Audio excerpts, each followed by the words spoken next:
Salam Rahayu, salam sejahtera, salam budaya. Assalamualaikum. Halo dulur, mudah-mudahan sehat selalu nggih, lancar selalu rezekinya dan selalu dalam perlindungan Tuhan Yang Maha Esa. Amin. Tayangan kali ini kita bahas mengenai sawanen nggih dulur, mengenai ciri-ciri, penyebab, jenis, cara mengatasi dan juga pencegahannya. Monggo disimak dulur, mudah-mudahan ini bisa membantu dan bermanfaat bagi kita semua. Wilujeng Rahayu, sugeng midhangetaken.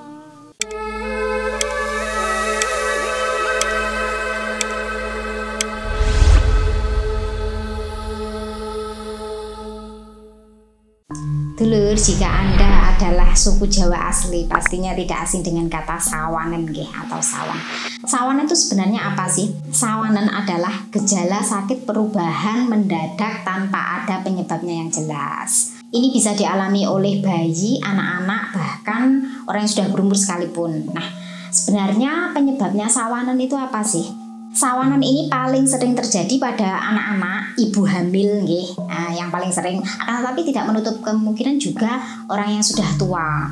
Nah, sawanen yang terjadi pada anak-anak atau bayi itu biasanya ya bisa dilihat dari tiba-tiba rewel, kemudian nangis, kemudian ada yang kejang, step, kemudian ada yang kulitnya kemerahan tiba-tiba ya melenting-melenting dulur, dan merasakan sakit di bagian tubuh tertentu bagi orang yang dewasa nggih. Atau juga panas ya. Dan untuk jenis sawan sendiri itu diantaranya ada sawan manten, sawan mayit, sawan kelengkeng, sawan angin. Sawan manten ini biasanya bila terjadi pada anak tiba-tiba rewel, nangis, kemudian ada yang kejang ya. Kalau untuk orang dewasa, kalau sawan manten biasanya itu seperti ketempelan. Jadi kayak orang yang linglung, terus kalau kadang-kadang marah, kadang-kadang tubuhnya ini seperti kemerahan ya. Kemudian kalau untuk sawan mayit ini biasanya mungkin ada anggota keluarga yang meninggal, kemudian atau diajak ngelayat dulur. Jadi si anak ini sepulangnya atau di tempat tersebut itu rewel atau tiba-tiba badannya itu anget ya, atau bisa juga si anak tersebut gelibekan. Nah, untuk sawan kelengkeng sendiri ini si anak ini nangis dulur, biasanya terjadinya itu menjelang maghrib atau setelah maghrib ataupun tengah malam. Nah, ini sawan kelengkeng. Atau biasa nih habis diajak kemana gitu ya. Kalau sawan kanginan ini biasanya walaupun nggak kemana-mana, di depan teras saja ini tiba-tiba si anak sudah nangis, padahal si anak tidak merasakan sakit, anak juga tidak lapar, tiba-tiba saja mendadak kolik ya. Nah, ini dimaksud dengan sawan kanginan untuk anak-anak ataupun ibu hamil. Makanya orang tua zaman dahulu selalu nuturi nggih, jangan pergi kemana-mana kalau masih belum habis masa selapannya. Ini dimaksudkan supaya tidak terjadi sawan pada si bayi dan juga ibunya. Karena orang yang hamil dan juga setelah melahirkan itu juga rawan sawanen dulur. Kadang kakinya itu kayak yang abu besar gitu. Jadi gejala sawan itu macam-macam dulur yang dialami si anak, bayi maupun ibu hamil atau orang tua. Kalau biasanya anak yang sudah di atas umur 5 tahun nanti hilang sendiri sawannya. Tapi bagi orang tua atau dewasa ya ini jarang terjadi dulur, kecuali memang dalam keadaan yang mungkin kondisi tubuhnya ini memang tidak fit sehingga gampang ketempelan. Dan sawan ini tidak selalu melulu tentang gangguan makhluk halus ya. Sawan itu berbeda dengan kerasukan dulur. Kalau kerasukan itu kemasukan, tapi kalau sawan itu hanya ketempelan. Kadang cuma dicedeki tok, kadang disampiri tok. Nah, itu yang mengakibatkan sawanen. Kemudian sebenarnya sawanen itu penyebabnya apa sih? Kalau menurut orang tua zaman dahulu, sawanen itu bisa terjadi karena habis diajak pergi ke mantenan, terus habis diajak ngelayat, terus ada yang diajak jalan-jalan ke tempat yang asing, terus diajak keluar menjelang maghrib atau setelah maghrib. Kemudian ada juga diajak melewati tempat wingit, si anak kanginan, kemudian diajak lihat jaranan, lalu diajak ning kuburan, dan juga karena dipuji-puji atau dilem. Nah, ini juga bisa sawanen dulur. Makanya dulu pernah dengar napa mboten jenengan, lek anak ki dilem kok badannya gemuk ya, wah cakep ya, wah bagus ya. Itu kalau zaman dulu ndak boleh dulur. Karena dipuji-puji, bayi yang dipuji-puji itu bisa sawanan. Kalau sekarang namanya itu ain, yang mana banyak yang memuji, pujian itulah yang memicu makhluk halus menyukai untuk menempeli. Nah makanya itu kalau memuji si anak itu jangan terlalu dipertontonkan. Tapi ya namanya zaman semakin modern, orang ada yang percaya ada yang enggak. Tapi faktanya yang namanya sawanen itu penyebabnya tidak jelas dulur. Tidak terjadi pada anak saja, orang dewasa yang dipuji-puji pun juga bisa terkena sawanen. Boleh percaya boleh tidak, tapi kalau zaman dahulu memang demikian. Anak tidak boleh dipuji-puji. Wis aja ngono, aja biasanya kayak gitu. Kemudian untuk penyembuhannya atau cara meredakannya bagi anak yang terkena sawanan itu bagaimana? Kalau si anak itu nangis atau rewel gitu lur, ini biasanya dibacakan doa baru digemboi. Ngapunten, maksudnya digemboi itu adalah menyentuh jalan lahirnya keluarnya si anak ya, orang tuanya itu kemudian diusapkan ke wajahnya 3 kali, atau si anak ditaruh di lantai dilangkahi 7 kali sambil baca doa tertentu, contohnya Al-Fatihah ya. Kemudian mohon maaf, dadanya untuk menyusui itu ya putingnya dicuci terlebih dahulu baru disusukan kepada anaknya.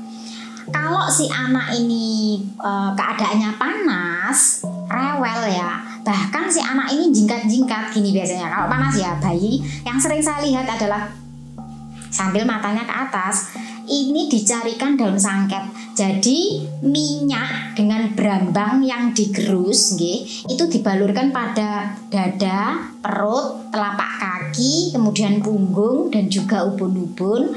Lalu daun sangketnya ini ditempelkan di perutnya dan juga ubun-ubunnya.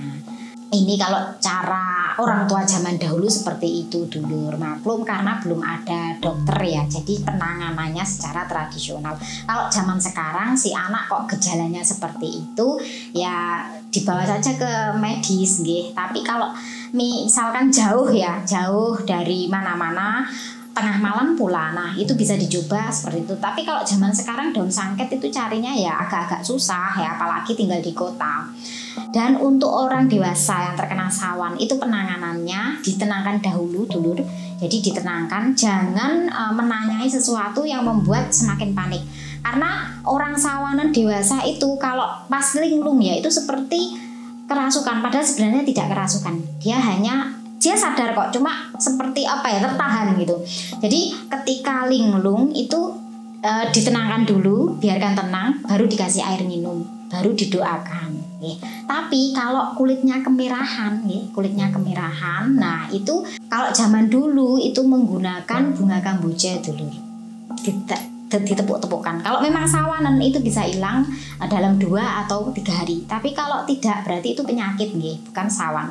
Karena kalau sawan gangguan dari makhluk halus itu hilangnya tanpa pengobatan medis bisa hilang. Karena pengalaman pribadi pernah dulu saya dengan ibu saya di pemakaman di Sarean, di mana ibu saya sepulangnya saya tidak menyadarinya pada waktu di ketiaknya dan di lengannya ini ada semacam kayak jerawat dulur, tapi keluar nanahnya. Nah baunya ini juga tidak enak. Lah sembuhnya ibu saya ini tidak dibawa ke dokter kulit, tapi dikasih bunga kamboja. Nah itu dalam beberapa hari sembuh. Ya tapi karena itu memang sawan lur. Tapi kalau penyebab penyakit ya nggak bisa, berarti harus diperiksakan ke dokter kulit misalkan ya. Kemudian untuk pencegahannya ini kalau bayi ya, ketika Anda mau mengajak pergi si anak, sebelumnya digemboi 3 kali, disambat jabang bayiku, ojo enek opo-opo marang anakku, kemudian dibacakan doa sesuai dengan keyakinan Anda. Lalu kalau belum selapan itu sebaiknya tahan diri, jangan diajak kemana-mana dulur, karena ibu dan anak ini rawan sawanan. Jadi jangan diajak ke tempat-tempat yang ramai dulu, biarkan nifasnya ini juga bersih beneran, si ibu bersih, si anak juga selesai masa selapannya.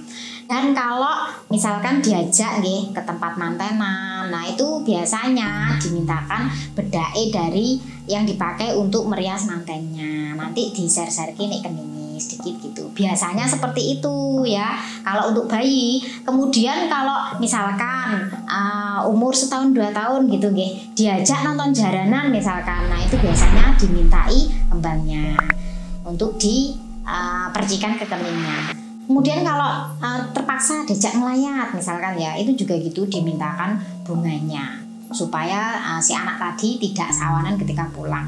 Dan itu juga berlaku pada ibu hamil nih dulur, sama.